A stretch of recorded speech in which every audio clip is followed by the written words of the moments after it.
Hello, everyone. Welcome back to Din and Daf. This is Elana Stein Hain. I am going to give in to a joy of mine, which is talking about halachic loopholes and what makes them religious. The reason why I'm doing this is because anytime I have an opportunity to talk about it, I want to talk about it, and we are up to the fifth parak, the fifth chapter of Chullin, which is called Otova Ed Beno, an animal and its child, which actually refers to the Isser, the prohibition in the Torah of Otov et beno lo tishchatu b'yom echad, which is understood by Chazal as you may not kill a mommy animal and her child animal on the same day. You may not shech them on the same day. And the reason why this connects to legal loopholes in Halakha is because one of the classic examples in Halakha of legal loopholing is an attempt to circumvent the Isur of Otoved Binolo Tishchatu B'yom. Actually, it's not circumventing that Isur, it's to circumvent Muktzah on Yom Tov, which is caused by the prohibition to kill shecht an animal and her child on the same day. You will understand what I'm talking about shortly. But let's just start with the question: what makes legal loopholes religious? And in order to talk about that question, I need to, and I wrote a book about it, so yes, I am obsessed with this topic. I care about this topic deeply because I think we overuse loopholes where we shouldn't, and we underuse them where we need to.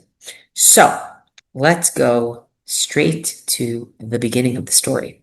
When you look at legal codes, you will find legal loopholes everywhere. But interestingly enough, one of the earliest sources we have about legal loopholes is in the Epic of Gilgamesh from the ancient Near East.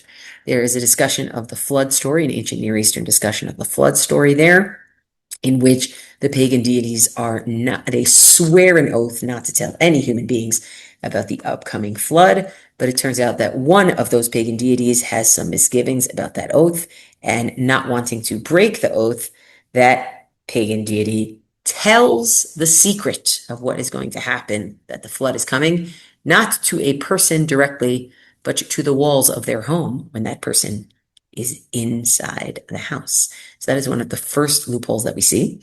I will also say, lahavdil elef alfei havdalot, to distinguish between the mundane and the sacred.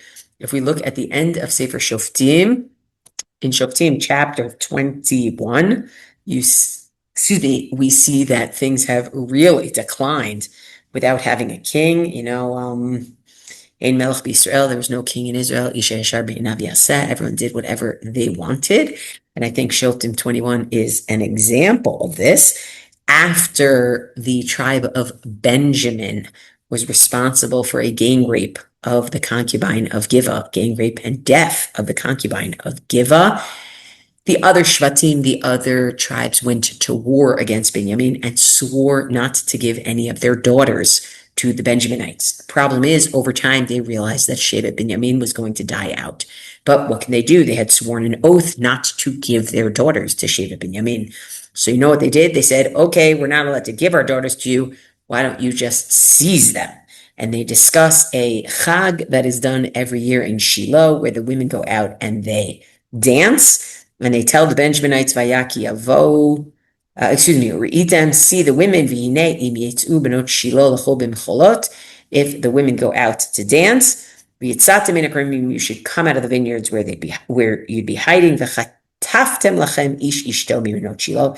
You should seize a woman for yourself. V'halachtem eretz Benjamin, and then go back to the area of Benjamin.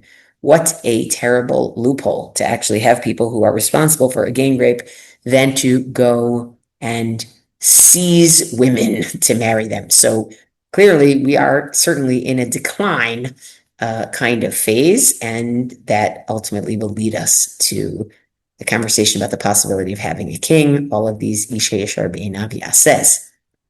To continue on through history, it's interesting to note for Chazal, an important background to the conversation about legal loopholes is the Greco-Roman context. All the way back in the time of Aristotle, there was a discussion of something called equity. And equity, this is the essential nature of the equitable. He says it is a rectification of law where law is defective because of its generality. Meaning, if because law is general, and in some situations, the law will cause negative consequences, what you should do is, in the name of equity, you should just rectify the law. You should just change the law, meaning don't get stymied by the letter of the law, okay? As we go on, the rhetoric, that was from the Greeks, the rhetoric around the problems of using the letter of the law, dafka, in a way that undermines the goals of the law, comes up more and more. And specifically, the term fraus legi, legal fraud, is created.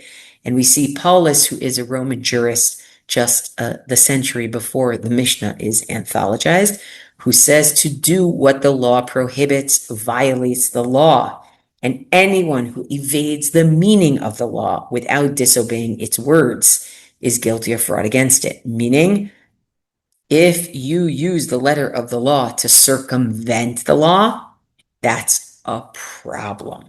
That is fraud. In addition, more rhetoric against loopholing, essentially. Injustice often arises also through chicanery, meaning trickery. That is, through an over-subtle and even fraudulent construction of the law. This it is that gave rise to the now familiar saying, more law, less justice, right? The more the letter of the law is there, the less justice you get. Through such interpretation, also a great deal of wrong is committed in transactions between state and state. For example, thus, when a truce had been made with an enemy for 30 days, a famous general went to ravaging the fields at night, because he said the truce stipulated days and not nights. The rhetoric in Greco-Roman circles over the course of centuries, including the century right before Chazal, is against loopholing. It is against, holding up the letter of the law as something that is meant to be essential. Now, it is into that context where the concept of fraus legi, legal fraud, is the way that legal loopholing was described. And by the way, in parentheses, the Romans had plenty of legal loopholes, but the rhetoric against them was, it's in that context that Chazal come out swinging. Examples in the Mishnah, ma'arimin al maser sheni. We actually can we can act in a cunning way, or we can act in a cunning way about maser sheni. What do we mean? We're talking about when a person is going to bring their secondary tithes to Yerushalayim, because that's where they have to be eaten. Great, they're maser sheni, bring it to Yerushalayim. What if it's too heavy to carry, you don't want to schlep it, whatever it is? So what you have to do is you have to redeem it with money. The Torah says that if you redeem your own maser sheni with money, you have to add a 25% increase. So you're paying 25% more for your maser sheni, and then you spend that money in Yerushalayim. But if somebody else redeems your maser sheni, they just redeem it for the amount that it is worth. Can you see the loophole coming? So the Mishnah says in maser sheni, ma'arimin al maser sheni, we may act prudently, cunningly regarding maser sheni. Ketzad, how does that go? Omer adam livno levito hagadolim. Someone can say to their adult children, okay? And I'm going to skip the next part of the Mishnah. Halakha et hamaot ha'elu. Take this money. I'm going to give you this money. Uvdei lecha, and you redeem for yourself. Meaning, you're not my shaliach. You redeem for yourself et ha'maser hazeh, right? You redeem the maser sheni. Why? Because if you own the money and I own the maser sheni, if you redeem it, you can redeem it at face value. Whereas if I own the money and I redeem my own maser sheni, I have to redeem it at 125% of the value, right? So this is my way of getting around that extra chomesh. Now I know chomesh sounds like it means a fifth, but it's called a fifth, fourth, a chomesh milavar, an outer chomesh, so it's 25%, a fifth quarter. So look at that amazing, amazing loophole, right? You redeem it. Here's the money. You redeem it. You're not redeeming your own. Somebody else is redeeming yours, right? So you get out of it. Now, I just want to say, Chazal, in the Roman atmosphere of anti-loopholing, for them to come out and say, Ma'arimin, we do loophole.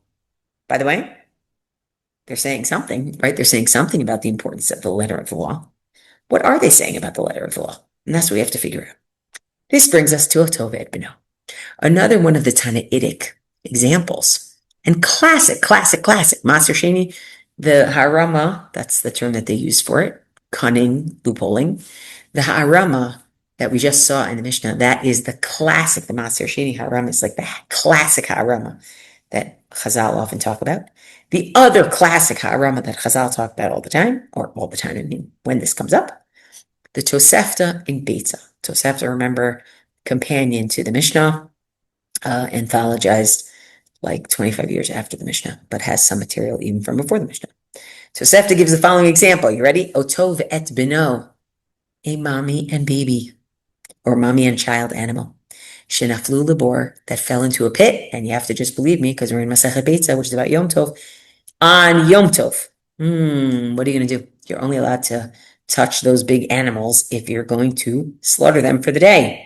And guess what? You know you can't slaughter both of them because Otov et beno lo tishchatu b'yom echad. You can't slaughter both of them because you're not allowed to slaughter a mommy and a child animal on the same day. So how are you going to get them both out of the pit?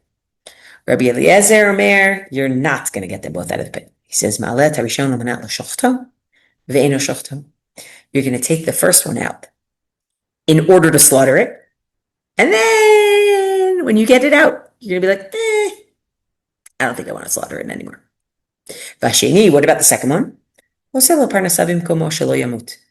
going to do what you can to take care of it where it stands so that it won't die. Meaning there's nothing I can do. You can't get both of them out of the pit.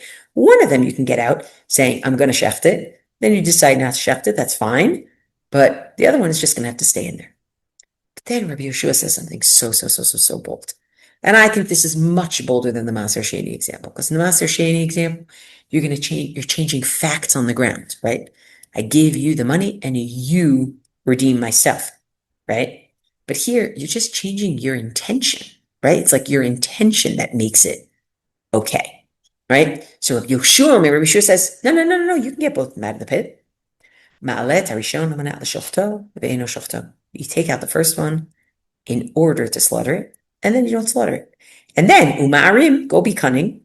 Uma'alet hasheni, you can take the other one out also in order to shecht it, right? Because you didn't shecht the first one.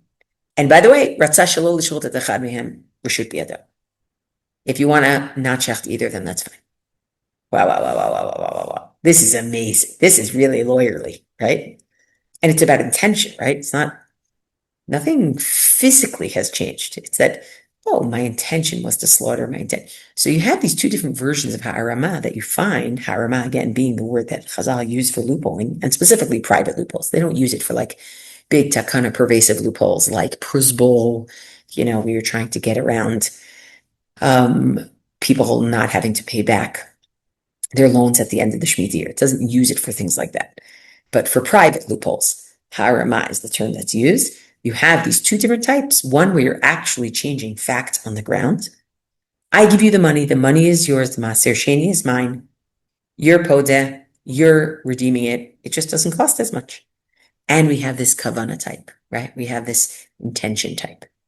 I'm taking it out in order to slaughter it, but when I get it out, I don't slaughter it. Take the other one out in order to slaughter it, but when I get it out, I don't slaughter it. But because I took it out in order to slaughter it, it was okay to do. It's not muktzah because I was going to slaughter it and eat it for my food for the day, called ochel nefesh on Yom Tov. And in the end, I didn't have to slaughter either of them. Bold. So I just wanted us to realize it's even more bold because in the Roman legal conversation, they were saying no loopholes. Again, Roman law had plenty of loopholes, but the way they talked about it is no loopholes, right? We don't want the letter of the law. Well, guess what? In these cases, the letter of law is actually helping you very much. Now, do we think this is a bad thing to do? Do we think this is a good thing to do? Why should you be allowed to do this? We'll get to that. But first, I want to talk about the term harama a little bit. So the term harama actually echoes, I know it echoes when people think, the nachash, the serpent in Gan Eden was aru mikol chayat hasadeh, was more cunning than any beast of the field. And that's a bad kind of Harama or Orma. But guess what? In Mishlei, in Proverbs, there's a great kind of Orma. There's a great kind of cunning. Take a look. The beginning of Sefer Mishlei, the book of Proverbs, Mishlei Shlomo ben David Melech Yisrael. These are the Proverbs of Solomon, the son of David, the king of Israel. Ladat chokhmah musar lahavin imrei bina. The point of this book is to know wisdom and instruction, to comprehend words of understanding. Lakachat musar haskel tzedek u'mishpat u'meisharim. To get discipline of wisdom, to do justice and right, or I guess to understand, right? And equity. Well, here equity is not the same as Greek equity, but doing the right thing. And here, Pasuk Daled, verse 4, Latet lafetaim orma, to give simple people orma, prudence, common sense, street smarts, lanar datu mizima, to the young person, knowledge and discretion. So look at this. I think Chazal use this term, ha'arama, hey, ayin resh mem hey, because they realize it could have a negative valence, a serpentine valence, if you will, and it could have a positive valence, a Solomonic valence, if you will. And in fact, when you look at the examples in Chazal about loopholes, you find that they kind of have what we would call avoidance in legal terms, meaning it's a loophole and it's totally legitimate loophole. Everybody thinks it's fine. They have evasion, which everybody thinks is not fine, meaning no dice. And then they have things about which there are machlokot. Reasonable people will disagree, right? And we call that avoision. Sounds like a Yiddish word, and it is actually a term I think that was coined in the 1970s to like figure out those gray cases in tax law. But what I really want to understand is what makes a loophole okay or not okay? What makes it religious or not religious? Right? Like, what are you trying to do? You're trying to do God? You're trying to do halakha? What are we doing here? Right? Why, when Chazal are embracing the letter of the law here in order to circumvent the law, why are they saying yes to this, right? And so there's actually a really important sugya in the Yerushalmi, in Jerusalem Talmud in Pesachim, that is one of the first sugyot that tries to figure out what are the parameters for Chazal of legal loopholing, right? It's the beginning of trying to figure out what makes a legal loophole kosher and what makes it not kosher. And Oto ve'et beno plays a role. Our example of Oto ve'et beno is going to play a role. What's going to happen is the Yerushalmi is going to take an example, another Tanaitic example, that is about another loopholing phenomenon, and it's going to compare it to the case of Oto ve'et beno. And actually, he's even going to find that the very same Tanaim who said no in one case to loopholing said yes in another case. Who said yes in one case to loopholing said no in another case. And that is so perfect because you take one case where Rabbi Eliezer is saying yes to a loophole and another case where he says no. And you compare them, you ask yourself, well, why would he say yes here and no there? Like, what is it about? What makes loopholes kosher for him or not kosher? Where you find Rabbi Yoshua saying yes to a loophole in one case and no to a loophole in another. Great, let's compare. Let's see what makes it kosher for him. So here's the other case. We already saw the Oto ve'et beno case, right? It's going to be a yontif pit situation. And Rabbi Yoshua had said to us, you can get both of them out of there. No problem. Take out one in order to shecht it and then don't. Take out the other in order to shecht it and then don't. We know. Perfect. Here's the other case. The other case is somebody who is making matzah on Pesach, not recommended, on Yom Tov, and they're making enough dough that they have to separate challah. They have to separate some dough for the Kohen. And back then, at least the way the Mishnah is talking, if the challah remained or the dough remained tehorah, remained ritually pure, you'd actually give it to a Kohen. But if it got impure, you throw it in the oven and burn it, which, by the way, is what we do with all our challah today, right? Meaning challah as in the piece that you separate for the Kohen, not challah as in the food that we eat on Shabbos. So the Mishnah goes as follows. Kitzad mafrishin challah tuma b'yom tov. How is it possible to separate challah if it has become ritually impure, the dough has become ritually impure on the Yom Tov of Pesach? Why? What's the problem? Well, you can't throw it in the oven. You're only allowed to put things in the oven on Yom Tov that you're going to eat. Here, you're just putting it in there to burn it. And you can't leave it on your counter because it's going to rise and then you're going to own chametz on Pesach. That's a problem. So let's see, what should we do? So Rabbi Eliezer offers us a harama, a loophole. Rabbi Eliezer Omer, al tikra l'Hashem ad shetafeh. Don't call it challah until it's already baked. Meaning, put all the dough into the oven. Only once it's all in the oven, then you can decide what's challah.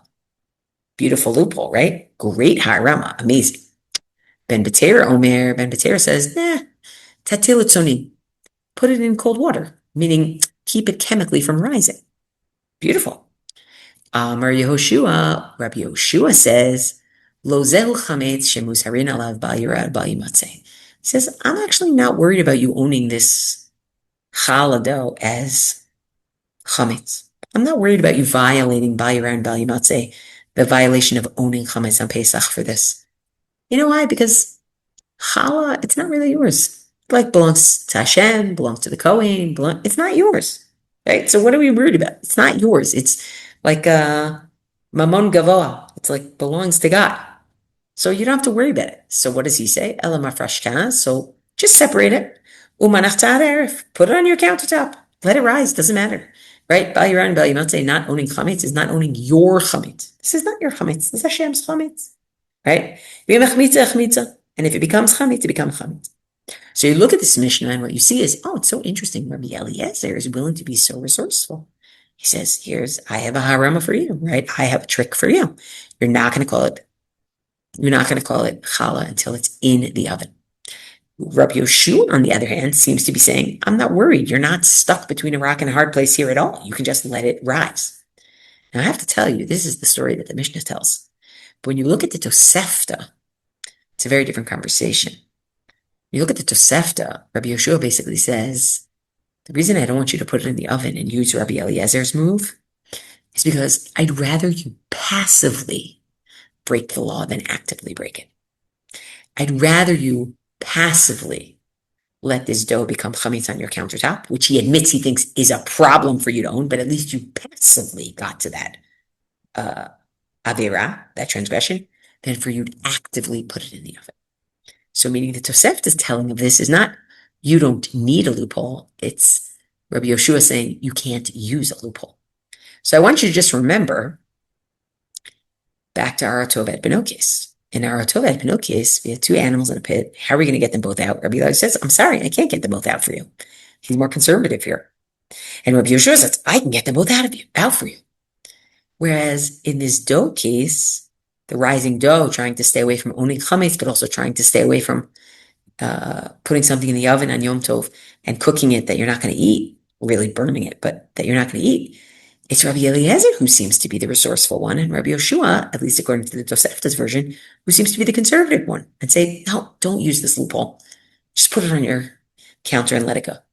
And the Gemara is going to wonder, and by the way, the Gemara, the Yerushalmi, often uses the Tosefta's version of things rather than the Mishnah's. Even though when you look at a printed Yerushalmi on a shelf in a Beit Midrash, you'll see they print the Mishnah there, but it often harkens back to the Tosefta. So check out the Gemara. The Gemara is going to wonder why Rabbi Eliezer is so conservative in the Tov et Beno case, but so permissive in the case of the dough, and why Rabbi Yehoshua was so permissive in the case of the animals, but is so restrictive in the case of the dough.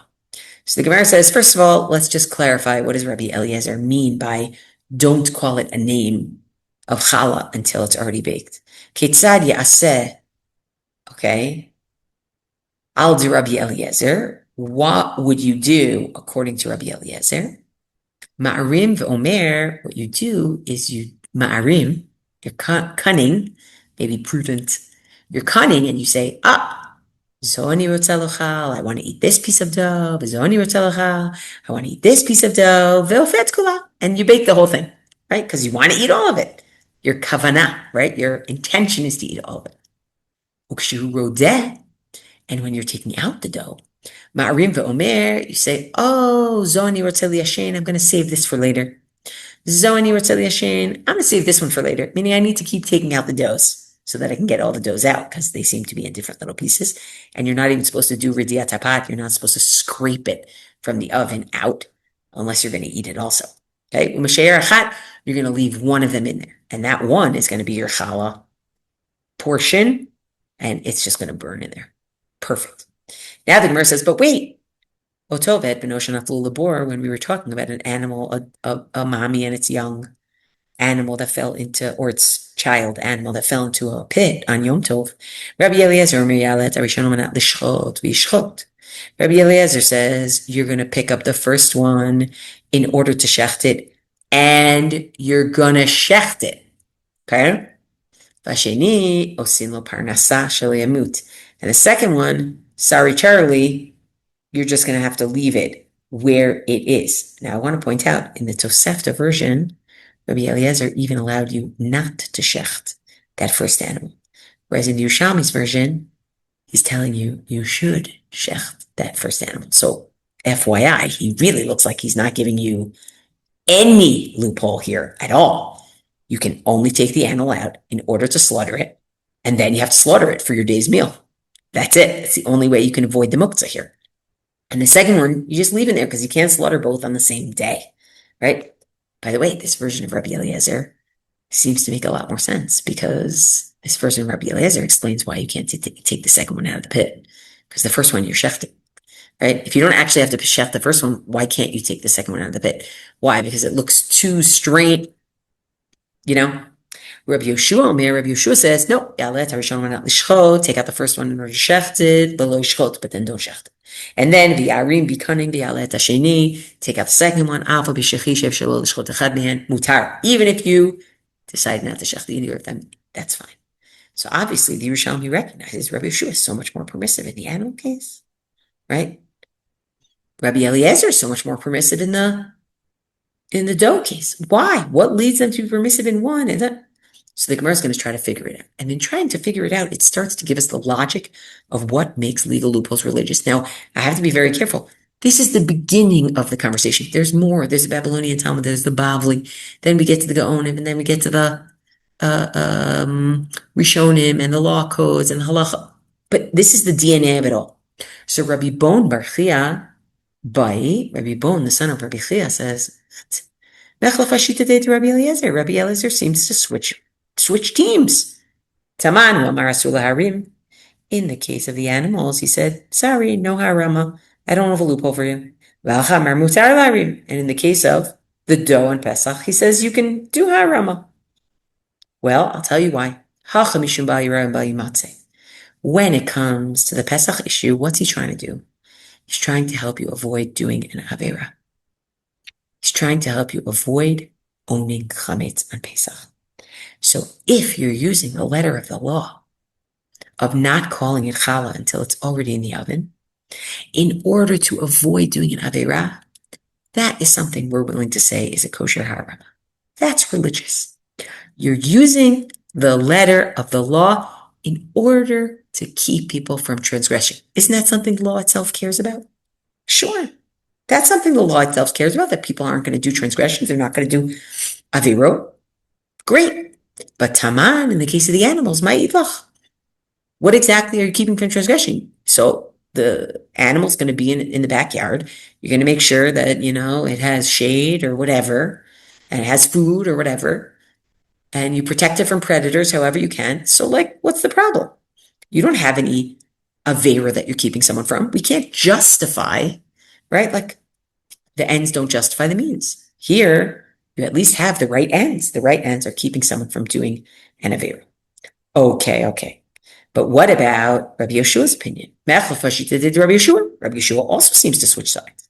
Taman, harim, in the case of the animals, he's all pro harama. Why? But in the case of the dough, at least the Tosefta's version, he's against doing harama. He says just leave it on the counter. Better to passively transgress. Rav Idi, so Rav Idi says, we have to talk about this. It's not just about the ends. Does it have good ends? It's about the means. It says, kan shvut. When you're talking about muktzah, you're not talking about an explicit biblical transgression. right? So if you want to circumvent muktzah in order to get the animal out of the pit, you're allowed to circumvent something that's not an explicit biblical transgression. But v'kan chiyuv chatat, when we're talking about putting something in the oven in a circumventive way, so that you're not violating cooking something on Yantif that is asur min haTorah, that is biblically forbidden, you can't circumvent, sorry. You can't circumvent an explicit biblical law, which is that you're not allowed to cook things that you're not going to eat on Yantif. You might have great ends in mind. You might have great purposes in mind, purposes that the halakha itself cares about. You're going to keep people from transgression. But bottom line, you also have to make sure that the integrity of the process makes sense. The means of getting there makes sense. And I don't think that you should be able to circumvent an explicit biblical prohibition, excuse me. Whereas something that's either implicit or is a derabanan completely, you can. And one other explanation that goes back to not the integrity of the process, but the integrity of the goal. Am Rabbi Yossi be Rabbi Bon. So Rabbi Yossi says, Taman, I'll actually tell you why Rabbi Yeshua is so permissive in the case of the animals. Because what's the goal to him? Kidei lachus al nechseon shel Yisrael.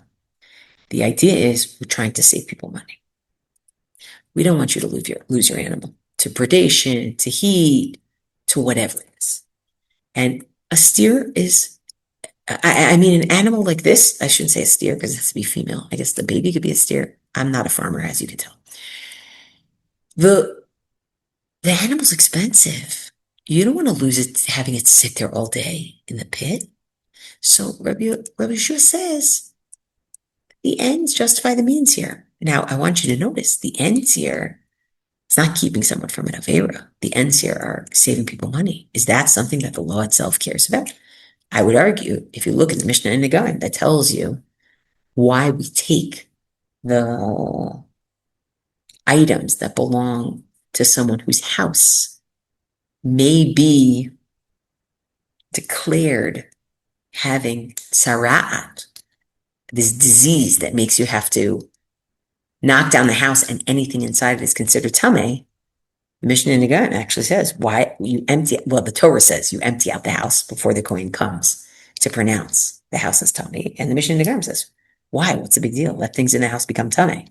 You know, you'll just make them tahor. You'll go through a tahara process. There's one material that you can't actually, once it becomes tameh, you have to just break it. And we're worried if it becomes tameh, then they're going to have to throw it out. What is that material? Earthenware. Earthenware is so cheap, but we still care. We don't want someone to lose money by losing their earthenware vessels and having to break them if their house has sarat. The Torah itself actually cares about people not losing money. So this is, the ends justify the means, but the ends here are not as narrow as keeping someone from doing a sin. The ends here are a value of the law itself, of making sure that people don't go broke, keeping halakha, right? But hacha, in the case of the dough, ma'idlach, what do you have there? Now, I want to just point out, what do you have there? What do you mean? You don't want somebody to transgress owning chametz on Pesach. Yeah, but you could easily say you don't want somebody to transgress cooking something on Yom Tov that they're not going to eat, right? You don't have on one side a value that's clearly outweighing. Now, I love this as a DNA for the conversation of what makes loopholes religious, because there are those who talk about the integrity of the goal, right? If the goal in committing the loophole is for a goal that the halakha itself cares about, like keeping someone from sinning, like saving money so if somebody doesn't go bankrupt, etc., then you can do it. Others talk about, wait. You could have the best goals in the world, but you better have integrity to the process. So if you're trying to circumvent a biblical and explicit biblical law, a deoraita mifureshet, a biblically explicit law, no go. You can't do that even if you have the best ends in mind, right? So this is really interesting because, it's interesting to see even among poskim over the, 1500 years that followed, the 2 millennia that followed this Gemara, to see poskim, some of whom are focused much more on what's the ultimate goal and does it accord with halakha, and those who are concerned with your goal might be great, but if the process is lacking in integrity, that's a problem. I mean, it's a fascinating thing to see that come up over and over again. But I want to leave us with the thought, what makes legal loopholes religious? Integrity. Integrity of the goal, integrity of the process. And when I say integrity, it means we're talking about something that does not undermine halakha, but continues to advance the goals of halakha. Thanks for humoring me to be able to talk about this topic. If you're interested in more, check out the book. It's called Circumventing the Law. Wishing everybody a meaningful Tisha B'Av.